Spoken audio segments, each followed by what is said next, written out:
Good morning. Hello students, BNR classes के online portal पे आपका स्वागत है। जैसा कि मैंने बताया था कि मैं कंटिन्यूअस हर एक क्लास के हर एक चैप्टर के वीडियो कंटिन्यूटी अपलोड करूंगा और सारे सिलेबस को अप टू दिसंबर तक मैं खत्म कर दूंगा। टेंशन मत लीजिए, सारे सिलेबस को मैं अप टू दिसंबर तक सारे सिलेबस को फिनिश करूंगा और आप लोग को बहुत ही इजी तरीका से हर एक चीज को समझाऊंगा, बेसिक से लेकर के एडवांस तक। ठीक है, ये बात याद रखिएगा। अभी मैं सिर्फ बेसिक समझा रहा हूं, उसके बाद पर्टिकुलरली हर एक एनसीईआरटी, आर्य सवाल और आरडी शर्मा के क्वेश्चंस को भी लाइव सॉल्व कराऊंगा। जब मैं लाइव क्लासेस स्टार्ट कराऊंगा, लाइव क्लासेस बहुत जल्दी स्टार्ट हो जाएंगे। अभी लॉकडाउन में बहुत सारे इक्विपमेंट्स नहीं मिल रहे हैं, इस इक्विपमेंट्स को मिलने के बाद मैं लाइव क्लासेस स्टार्ट कराऊंगा, जिसमें पर्टिकुलरली हर एक एक्सरसाइज के पर्टिकुलर क्वेश्चंस को कंटिन्यूअस लाइव क्लासेस में सॉल्व कराऊंगा, जो हमेशा रात में होंगे। ठीक है, 8 बजे के बाद से क्लासेस स्टार्ट होंगे। ठीक है, चलिए तो अभी आप बेसिक्स को समझ लीजिए, उसके बाद आपका लाइव क्लासेस भी स्टार्ट होंगे। और ऐसा नहीं है कि मैं बेसिक समझा दूंगा तो आपसे क्वेश्चंस नहीं बनेंगे। बहुत सारे क्वेश्चंस, मोस्ट क्वेश्चंस आपसे बन जाएंगे। 70-80% तक क्वेश्चंस बन जाएंगे। हो सकते हैं कि 100% भी बन जाएं, लेकिन बहुत सारे क्वेश्चंस, एक आध दो क्वेश्चंस ऐसे होंगे जो नहीं बन पाएंगे। तो जब मैं लाइव क्लास कराऊंगा तो वो मैं करा दूंगा। ठीक है, चलिए तो हम लोग क्लास 12 के चैप्टर मैट्रिसेस को स्टार्ट करेंगे। हम लोगों ने पिछले वाले लेक्चर में addition and subtraction of matrices हम लोगों ने सीखा था। अब हम लोग सीखेंगे मल्टीप्लीकेशन ऑफ मैट्रिसेस। अगर ये मल्टीप्लीकेशन ऑफ मैट्रिसेस आपको नहीं आते हैं तो आगे आप डिटरमिनेंट्स चैप्टर जो है वो भी अच्छे से नहीं कर पाओगे। इसीलिए ये चैप्टर सीखना बहुत ही जरूरी है। इस टॉपिक को सीखना आगे के लिए बहुत ही ज्यादा इंपॉर्टेंट होता है। चलिए तो हम लोग स्टार्ट करते हैं मल्टीप्लीकेशन ऑफ मैट्रिसेस। देखिए, मल्टीप्लीकेशन ऑफ मैट्रिसेस पढ़ने से पहले आप एक चीज जानिएगा, इसके लिए क्या क्या चीज होना चाहिए। ठीक है, ठीक है, सबसे पहला चीज ऑर्डर सेम होने चाहिए। ऑर्डर सेम होने चाहिए। ऑर्डर समझते हो? ऑर्डर मैं बहुत बार बोल चुका हूं, 2 into 3, 3 into 2, 2 into 3, 3 into 2, तो ये ऑर्डर सेम नहीं होंगे। 2 into 3 है तो 2 into 3 ही होंगे। ठीक है, ये चीज होते हैं ऑर्डर सेम। सेकेंड, अगर if order are not same, if order are not same, अगर ऑर्डर सेम नहीं है, not same, then multiplication is possible, तब भी मल्टीप्लीकेशन पॉसिबल होंगे। ऑर्डर सेम है तो मल्टीप्लीकेशन तो पॉसिबल है ही, लेकिन ऑर्डर सेम नहीं है तब भी मल्टीप्लीकेशन पॉसिबल होगा। लेकिन एडिशन सब्ट्रैक्शन में ऐसा रूल नहीं होता है। एडिशन सब्ट्रैक्शन में आपके ऑर्डर सेम होने चाहिए, लेकिन मल्टीप्लीकेशन में तो ऑर्डर सेम है तो होगा ही होगा। लेकिन if order are not same, if order is not same, लिख दीजिए, आर नहीं लिखिए, if order is not same then multiplication is possible, then multiplication is possible, possible. लेकिन एक कंडीशन है, व्हेन, लेकिन एक क्या है, कंडीशन है, when number of column in first matrix, in first matrix is equals to number of rows in second matrix, number of rows in second matrix. याद रखिएगा, नंबर ऑफ कॉलम और number of rows. जैसे हम लोगों ने एक matrices लिखा, हम लोगों ने एक मैट्रिसेस लिखा ए आई जे, जो m इंटू एन का मैट्रिसेस है, m इंटू एन का मैट्रिसेस है, और यहां पर नंबर ऑफ कॉलम क्या है, n है, ये रोज इंटू कॉलम होते हैं। एक और मैट्रिसेस हम लोग लिखना b, जिसमें हम लोग लिखा B I J, B I J, B I J, जिसमें नंबर ऑफ कॉलम ये है, तो नंबर ऑफ कॉलम ये है equal to number of rows होने चाहिए। ठीक है, मतलब ये और ये क्या होने चाहिए, इक्वल होने चाहिए, तभी मल्टीप्लीकेशन पॉसिबल होगा, तभी मल्टीप्लीकेशन पॉसिबल होंगे।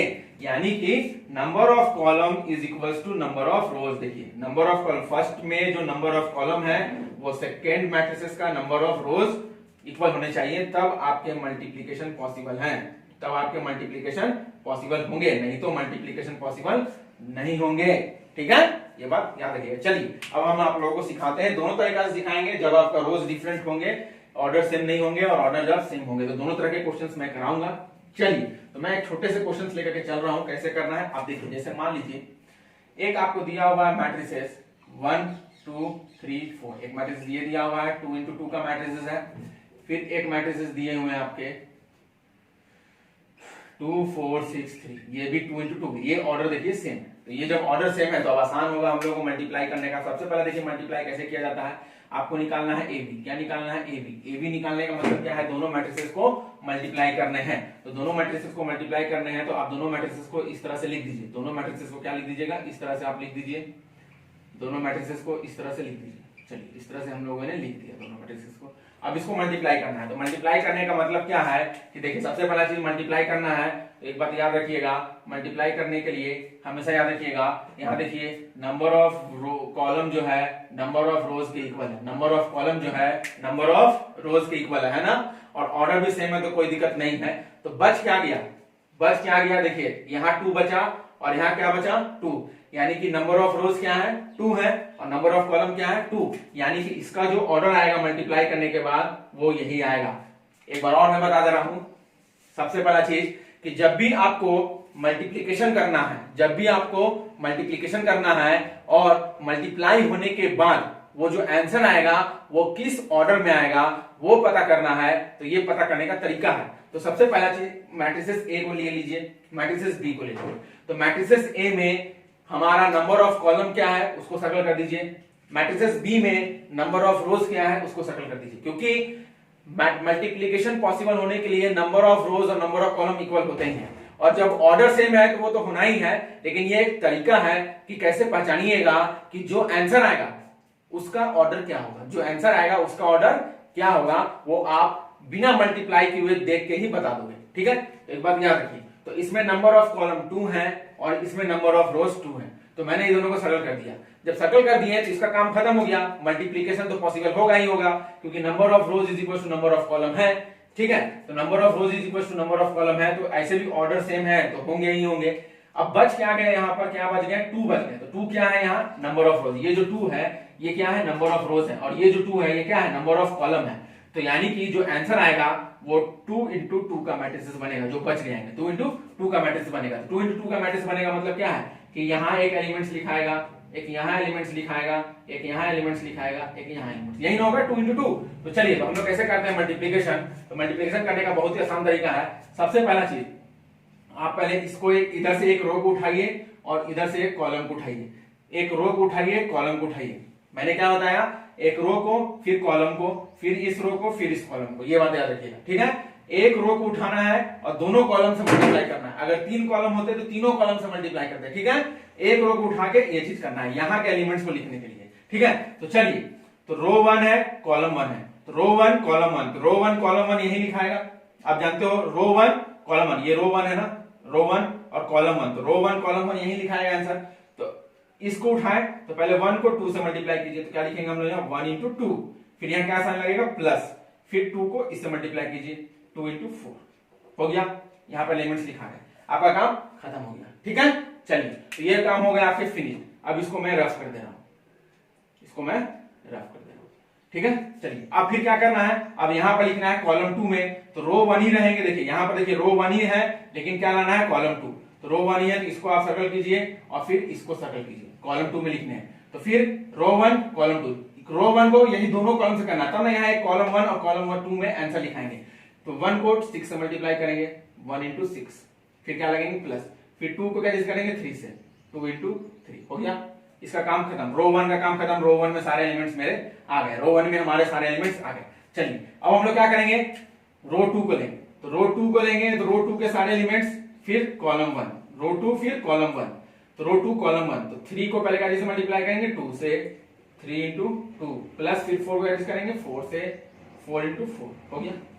ठीक है, चलिए अब फिर यहां पर आ गए, फिर इसी को उठाएंगे रो 2 और फिर कॉलम 2, रो 2 फिर कॉलम 2, तो रो 2 में क्या है? 3, 3 को कैसे मल्टीप्लाई करेंगे? 6 से, 3 इंटू 6, प्लस फिर 4 को कैसे मल्टीप्लाई करेंगे? 3 से, 4 इंटू 3। चलिए सारे एलिमेंट्स लिखा गए। अब इसको आप आंसर लिख दीजिए। 2 1 जा 2 प्लस 4 2 जा 8, 6 1 जा 6 प्लस 2 3 जा 6, 3 2 जा 6 प्लस 4 4 जा 16, 6 3 जा 18 प्लस 4 3 जा 12। फिर इसका फाइनल आंसर लिखिए। 8 और 2 10, 16 और 6 22, 12, 18 और 12 30। कितने का मैट्रिक्स आ गया? 2 इंटू 2। तो इस तरह से हम लोग मल्टीप्लिकेशन करते हैं। चलिए एक और मैं क्वेश्चन सॉल्व कराता हूं, उसी तरह से आप लोग करते जाइएगा। बहुत इजी तरीका है, कोई दिक्कत नहीं होगा आप लोगों को। चलिए आगे आते हैं। If a is equal to 1 2 3 4 5 6, ठीक है। And B is equal to, ये 2 इंटू 3 का मैट्रिक्स है, B इज इक्वल टू 1 2 3 4 5 6 7 8 9, ये आपका 3 इंटू 3 का मैट्रिक्स है। देखिए यहां ऑर्डर सेम नहीं है, ऑर्डर सेम नहीं है, लेकिन जब ऑर्डर सेम नहीं होते हैं तो आपको पता करना होता है कि जो फर्स्ट मैट्रिसेस का कॉलम है क्या वो सेकंड मैट्रिसेस का रो के बराबर है कि नहीं। तो देखिए है कि नहीं पहले पता कर। देखिए फर्स्ट मैट्रिक्स का कॉलम ये है और सेकंड मैट्रिक्स का रो ये है, देखिए दोनों इक्वल है। लिखेंगे here number of column in first matrix is equal to number of rows in second matrix, therefore multiplication is possible, therefore multiplication is possible। तो multiplication is possible है तो क्या निकालेंगे, AB, क्या निकालना होगा, AB। चलिए दोनों को लिख देते हैं, 1 2 3 4 5 6, फिर क्या है 1 2 3 4 5 6 7 8 9। चलिए हम लोग को ए बी निकालना है। अब आप लोग जो आंसर आएगा उसका पहले आप ऑर्डर पता कर लीजिए, उसका जो आंसर आएगा उसका ऑर्डर पता कर लीजिए, उसका जो आंसर आएगा उसका ऑर्डर पता कर लीजिए। तो बचा हुआ क्या है, 2 है यहाँ और यहाँ क्या है 3, यानी कि इसके जो आंसर आएंगे वो 2 इंटू 3 आएंगे। मतलब रो सिर्फ 2 ही होंगे लेकिन कॉलम क्या होंगे, 3 होंगे। रो सिर्फ 2 होंगे लेकिन कॉलम क्या होंगे, 3 होंगे। तो 2 ही रो जाएंगे क्योंकि चलिए तो हम लोग सॉल्व करेंगे। तो सबसे पहला चीज इस एक रो को उठाएंगे और इस एक कॉलम को उठाएंगे, ठीक है ना, इस एक रो को इस एक कॉलम को। तो कॉरेस्पॉन्डिंग एलिमेंट्स 1 को 1 से मल्टीप्लाई 1 इंटू 1, फिर 2 को 4 से मल्टीप्लाई प्लस 2 इंटू 4, फिर 3 को 7 से मल्टीप्लाई प्लस 3 इंटू 7। चलिए हो गया ये, ठीक है। चलिए इसको मैं और थोड़ा सा बढ़ा दे रहा हूं, ठीक है ना, आप लोग नहीं भी बढ़ाओगे तो कोई दिक्कत नहीं है। आप थोड़ा सा गैप दीजिए। अब फिर वही रो 1 को ही उठाइए, रो 1 को फिर इस कॉलम 2 के साथ मल्टीप्लाई, ठीक है। इसी रो 1 से इस कॉलम 2 के साथ मल्टीप्लाई, तब ना कॉलम 2 के एलिमेंट्स लिखाएंगे। 1 को 2 से करना है, 1 को 2 से, फिर प्लस, फिर 2 को 5 से करना है, 2 को 5 से, फिर प्लस 3 को 8 से करना है, फिर 3 को 8 से करना है। हो गया। चलिए और इसको थोड़ा सा बढ़ा दीजिए क्योंकि और भी एलिमेंट्स आएंगे अंदर में, 2 इंटू 3। चलिए अब फिर इसी रो 1 को हमने कॉलम 1 से मल्टीप्लाई किया तो ये आया, इसी रो 1 को जब हमने कॉलम 2 से मल्टीप्लाई किया तो ये आया। अब इसी रो 1 को जब मल्टीप्लाई करेंगे किससे, कॉलम 3 से, इसी रो 1 को हम लोग कॉलम 3 से मल्टीप्लाई करेंगे, इसी रो को हम लोग क्या चीज करेंगे, कॉलम 3 से, क्योंकि आपका देखिए कॉलम 3 आएंगे, इसी रो 1 को कॉलम 3 से मल्टीप्लाई करेंगे। तो 1 को क्या चीज मल्टीप्लाई करेंगे 3 से, 1 को 3 से, प्लस फिर 2 को क्या चीज मल्टीप्लाई करेंगे 6 से, 2 इंटू 6, प्लस फिर 3 को मल्टीप्लाई करेंगे 9 से, 3 इंटू 9। चलिए हो गया। अब उसी तरह से रो 1 का काम खत्म, रो 1 को हम लोग तीनों कॉलम से कर दिए, काम खत्म। एक रो को उस सेट्स के साथ तीनों कॉलम से मल्टीप्लाई हो गए तो मेरा काम फिनिश हो गया। अब हम लोग रो 2 को करेंगे, तो रो 2 को फिर कॉलम 1 से करेंगे, रो 2 को फिर कॉलम 1 से, तो 4 को 1 से, 4 1 जा 4, प्लस 5 को फिर 4 से, 5 इंटू 4, प्लस 6 को फिर 7 से, 6 इंटू 7 आ गए। फिर इसी रो 2 को फिर इस कॉलम 2 से करेंगे मल्टीप्लाई, तो 4 को 2 से, 4 इंटू 2, प्लस 5 को 5 से, 5 इंटू 5, प्लस 6 को 8 से, 6 इंटू 8 हो गया। फिर इसी रो को इस कॉलम से मल्टीप्लाई करेंगे, 4 into 3 plus 5 into 6 plus 6 into 9 हो गए। चलिए अब इसका आंसर लिख दीजिए आप, मैं डायरेक्ट मल्टीप्लाई करके ऐड कर दे रहा हूं। 7 3 21 21 और 4 2 8, 21 और 8। अच्छा मैंने यहाँ लिख दे रहा हूं आपको, तो बहुत बच्चे लोग होते हैं ये भी करने नहीं आते हैं। 21 फिर 2 1 2 प्लस 10 प्लस 24, फिर 3 प्लस 12 प्लस 27, फिर 4 प्लस 20 प्लस 42, फिर 8 प्लस 25 प्लस 48, फिर प्लस 12 प्लस 30 प्लस 54। ये आ गया आपका मैट्रिक्स। अब इसको आप ऐड करके लिख लीजिएगा, ठीक है। तो इस तरह से मल्टीप्लिकेशन किया जाता है, जब ऑर्डर सेम हो या ना हो तो हम लोग इस तरह से मल्टीप्लिकेशन करते हैं। चलिए अब आगे और भी क्वेश्चन मैं सॉल्व करता हूं। जैसे हम लोगों को एक क्वेश्चन दिया हुआ है, if a is equal to 2 3 4 7, आपको बोल दिया find a square plus 3a plus A I, A square plus 3a plus A I. तो हम लोग को सबसे पहले अलग अलग सबको निकालना होगा, सबसे पहले अलग अलग निकालना होगा। सबसे पहले आप क्या निकालिएगा, ए स्क्वायर निकालिए। सबसे पहला चीज क्या निकालिएगा, ए स्क्वायर। तो ए स्क्वायर का मतलब क्या है, ए इंटू ए स्क्वायर का मतलब ए इंटू ए, यानी कि मैट्रिसेस ए को ए के साथ मल्टीप्लाई। चलिए ए को ए के साथ हम लोग मल्टीप्लाई कर देंगे। तो बहुत आसान तरीका है मल्टीप्लाई करने का। पहले इस रो को उठाएंगे, ये कॉलम के साथ मल्टीप्लाई, 2 2 जा 4, 4 3 जा 12, 4 इंटू 3। फिर इसी रो को इस कॉलम के साथ मल्टीप्लाई, 2 इंटू 4 प्लस 4 इंटू 7।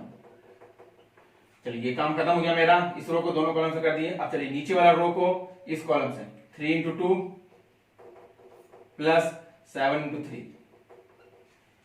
फिर इसी रो को इस कॉलम के साथ 3 इंटू 4 प्लस 7 इंटू 7।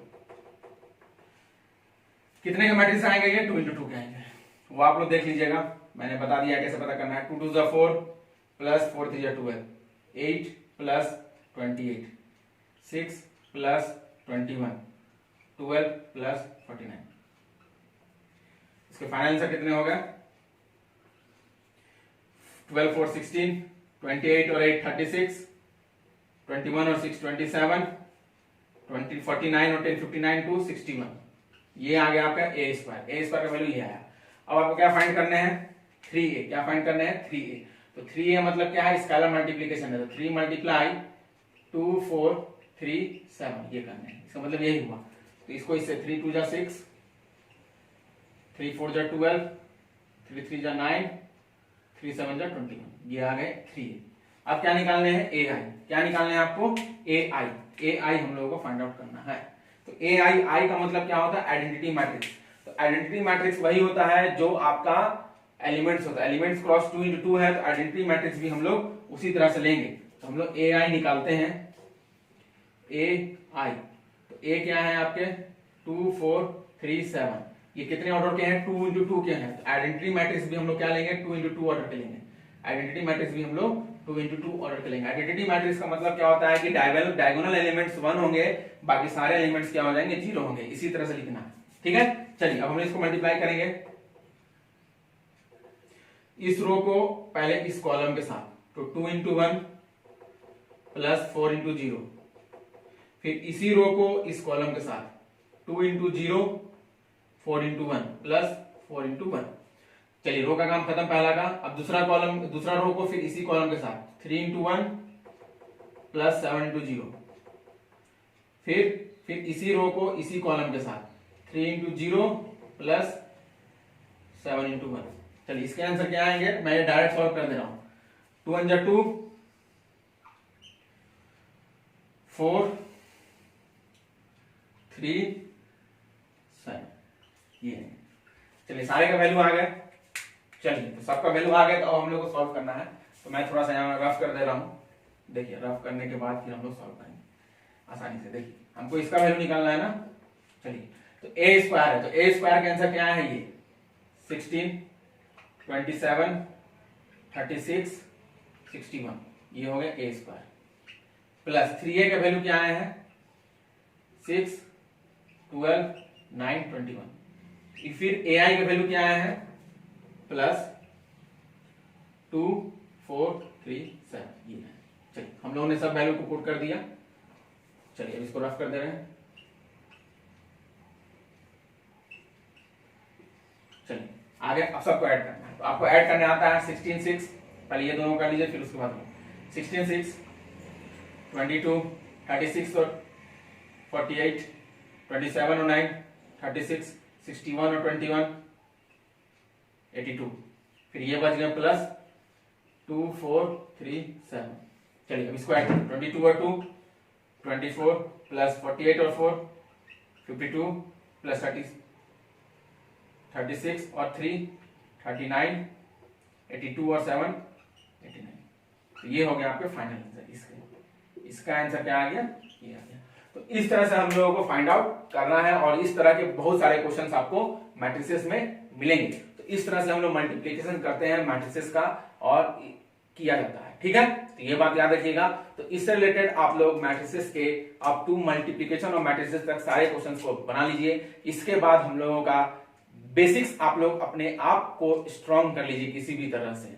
इसके बाद जो स्टार्ट होगा उससे सीबीएसई में 6 मार्क्स के क्वेश्चन आने हैं, मतलब आने हैं, इस बार भी आए हैं और हमेशा आएंगे, ये बात याद रखिएगा, आएंगे ही आएंगे। इसके बाद जो मैं टॉपिक कराऊंगा उससे सीबीएसई में 6 मार्क्स के क्वेश्चंस आने के चांस हैं इस बार, क्योंकि आए हैं, पिछले साल भी आए थे, उसके पिछले साल भी आए थे, तो सेम क्वेश्चंस नहीं आएंगे, डिफरेंट आएंगे, ये बात याद रखिएगा।